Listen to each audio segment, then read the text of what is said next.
大家好，ဒီနေ့ကတော့ကျန်ရှိနေတဲ့နေ့ရက်တွေအကြောင်းကိုလေ့လာကြပါမယ်။တစ်ရက်ကို一天နှစ်ရက်ကို两天လွန်ခဲ့တဲ့နှစ်ရက်ကို两天前两天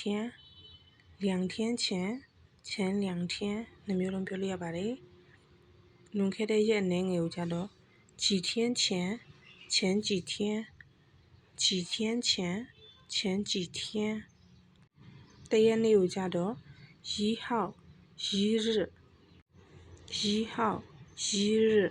နှစ်ရက်နေ့ကိုကြတော့二号二日一天两天前两天几天前几天一号一日二号二日မှကန်တဲ့နေ့တွေကိုကြတော့单日ဥပမာ1ရက်3ရက်5ရက်အဲ့လိုနေ့တွေကိုနော်单日စုံကန်တဲ့နေ့ကိုကြတော့双日2ရက်နေ့4ရက်နေ့6ရက်နေ့အဲ့လိုပြောနော်ရက်ခြားကိုကြတော့隔日单日